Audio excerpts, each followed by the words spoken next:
তোমরা যেটা ক্যালকাটা ইউনিভার্সিটির আন্ডারে সেমিস্টার 4 এর ছাত্রছাত্রী আছো এবং তোমাদের রাষ্ট্রবিজ্ঞান সাবজেক্টে অনার্স আছে, তোমাদের জন্য আজকের ক্লাসটা খুবই গুরুত্বপূর্ণ। আজকের ক্লাসে তোমাদের ডিএসসিসি 7 পেপারের 100% কমনযোগ্য লাস্ট মিনিট সাজেশন নিয়ে আলোচনা করব। তোমাদের কোয়েশ্চেন প্যাটার্ন তোমরা জানো, তোমাদের 5 নম্বরের প্রশ্ন 3টে অ্যান্সার করতে হয় এবং মডিউল 1 থেকে একটি 10 একটি 20 নম্বরের প্রশ্ন থাকে, মডিউল 2 থেকেও তাই একটি 10 এবং একটি 20 নম্বরের প্রশ্ন থাকে এবং মডিউল 1 থেকে দুটো 10 নম্বরের প্রশ্ন, দুটো 20 নম্বরের প্রশ্ন, অর্থাৎ 4টে প্রশ্ন পরীক্ষায় দেওয়া থাকে। মডিউল 2 থেকেও 4টে প্রশ্ন পরীক্ষায় দেওয়া থাকে, অর্থাৎ বড় প্রশ্ন তোমাদের পরীক্ষায় মডিউল 1 থেকে 4টে এবং মডিউল 2 থেকে 4টে দেওয়া থাকে। আর আজকের সাজেশানে তোমাদের 4টে করে প্রশ্নই বলে দেব, অর্থাৎ মডিউল 1 থেকে বড় প্রশ্ন 4টে বলবো এবং মডিউল 2 থেকে বড় প্রশ্ন 4টে বলবো এবং 5 নম্বরের জন্য কোনগুলো গুরুত্বপূর্ণ, অর্থাৎ শেষ মুহূর্তে তোমরা কোনগুলোকে গুরুত্ব দিয়ে পড়বে সেগুলোও বলে দেব। প্রথমে মডিউল 1 থেকে 10 বা 20-র জন্য যে প্রশ্নগুলো তৈরি করবে ভালো করে শোনো। প্রথম প্রশ্ন, প্রাচীন ভারতে রাষ্ট্রচিন্তার বৈশিষ্ট্য আলোচনা করো। আরেকটা বিষয়, তোমরা যারা ইংলিশ ভার্সনের স্টুডেন্ট আছো তোমরাও আজকে ক্লাসটা সম্পূর্ণ দেখো, কারণ তোমরা সাজেশনটা ইংলিশেও পেয়ে যাবে। তাহলে 1 নম্বর প্রশ্ন কি বলেছি, যে প্রাচীন ভারতের রাষ্ট্রচিন্তার বৈশিষ্ট্য আলোচনা করো। দ্বিতীয় প্রশ্ন, ভারতে মধ্যযুগের রাষ্ট্রচিন্তার বৈশিষ্ট্য আলোচনা করো। এই দুটো প্রশ্নের মধ্যে একটা প্রশ্ন তোমরা পরীক্ষায় অতি অবশ্যই কমন পাবে। তারপরে কূটনীতি সম্পর্কে কৌটিল্যের ধারণা এবং সপ্তাঙ্গ তথ্য সম্পর্কে কৌটিল্যের ধারণা, এই দুটোর মধ্যে একটা প্রশ্ন অবশ্যই কমন পাবে। আরেকটা প্রশ্ন আমি এক্সট্রা বলে দিচ্ছি, 5টা বললাম। সমন্বয়বাদের প্রসারে কবিরের অবদান, সমন্বয়বাদের প্রসারে কবিরের অবদান, এই 5টা করো, টেনশন ফ্রি থাকো একদম। এবার মডিউল 2 এ শুনে নাও যেগুলো মোস্ট ইম্পর্টেন্ট 10 এবং 20 নম্বরের জন্য। প্রথম প্রশ্ন, ভারতে উদারনীতিবাদের বিকাশে রাজা রামমোহন রায়ের অবদান। দ্বিতীয় প্রশ্ন, সমাজ সংস্কারক হিসাবে রাজা রামমোহন রায়ের অবদান। দুটো প্রশ্ন বললাম।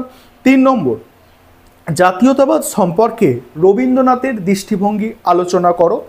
আর 4 নম্বর প্রশ্ন, রাষ্ট্র সম্পর্কে গান্ধীজির ধারণা, রাষ্ট্র সম্পর্কে গান্ধীজির ধারণা। আরেকটা যদি পারো করবে বঙ্কিমচন্দ্রের জাতীয়তাবাদের ওপর টিকা। এখান থেকেও এই 5টা করো, টেনশন ফ্রি থাকো, ঠিক আছে। এবং 5 নম্বরের প্রশ্ন কোনগুলো করবে সেগুলো বলছি, ভালো করে শুনে নাও। এবং শেষে আমার কাছে যে সাজেশনটা আছে এটা তোমাদের স্ক্রিন রেকর্ডের মাধ্যমে আমি দেখাবো, সেখানে তোমরা যারা ইংলিশ ভার্সনের স্টুডেন্ট আছো তোমরা সাজেশনটা পেয়ে যাবে এবং তোমরা যারা কিছু 2-1টা প্রশ্ন এক্সট্রা দেখে রাখতে চাইছো তোমরা সেখানে এক্সট্রা 2-1টা প্রশ্ন পেয়ে যাবে। তবে এবার 5 নম্বরের প্রশ্নগুলো তোমরা শুনে নাও।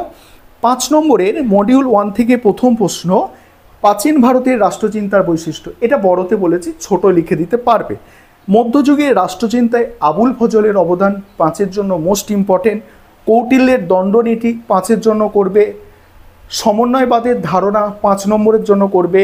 ভারতের মধ্যযুগের রাষ্ট্রচিন্তায় রাজতন্ত্রের বৈধতার ওপর টিকা 5-এর জন্য করবে। এই 5টা প্রশ্ন তোমাদের আমি মডিউল 1-এ 5 নম্বরের জন্য দিলাম। মডিউল 2 থেকে 5 নম্বরের প্রশ্নগুলো এবার শোনো। প্রথম প্রশ্ন, সামাজিক ন্যায় প্রসঙ্গে রামমোহনের ধারণা। দ্বিতীয় প্রশ্ন, আইনের অনুশাসন প্রসঙ্গে রামমোহনের ধারণা। তৃতীয় প্রশ্ন, স্বরাজ সম্পর্কে গান্ধীজির ধারণা। চতুর্থ প্রশ্ন, বিবেকানন্দের জাতীয়তাবাদের ওপর টিকা এবং সত্যাগ্রহ গান্ধীজির, এটাও 5-এর জন্য করতে হবে। এই ছিল তোমাদের সাজেশান।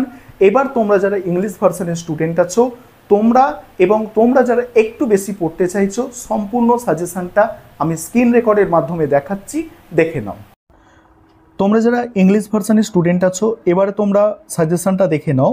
আর তোমরা যারা বেঙ্গলি ভার্সনের স্টুডেন্ট আছো তোমরাও দেখো, এখানে কয়েকটা এক্সট্রা প্রশ্ন তোমরা পাবে।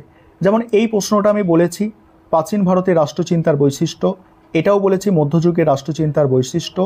তারপর কূটনীতি সম্পর্কে কৌটিল্য বলেছি, কৌটিল্যের সপ্তাঙ্গ তত্ত্ব বলেছি।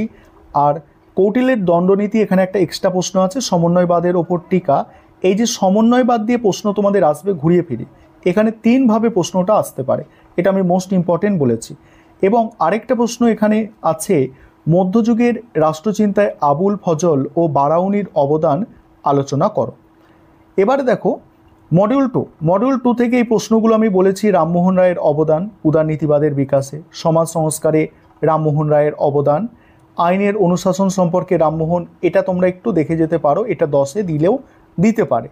তারপরে বঙ্কিমচন্দ্রের জাতীয়তাবাদ বলে দিয়েছি, জাতীয়তাবাদ সম্পর্কে রবীন্দ্রনাথ, এটাও বলেছি তোমাদের।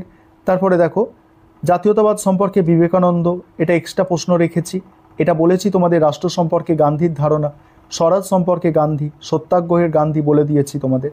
এবার 5 নম্বরের প্রশ্ন যেগুলো বলেছিলাম সেগুলোই এখানে আছে, সমস্ত সেই প্রশ্নগুলোই আছে, এবং বাংলা ইংরাজি দুটো ভাষায় আছে, যাতে তোমাদের ইংলিশ ভার্সান তোমরা যারা আছো তোমাদের বুঝতে অসুবিধা না হয়। দেখো সম্পূর্ণ সাজেশান তোমরা দেখে নাও, এই হচ্ছে তোমাদের সম্পূর্ণ সাজেশান।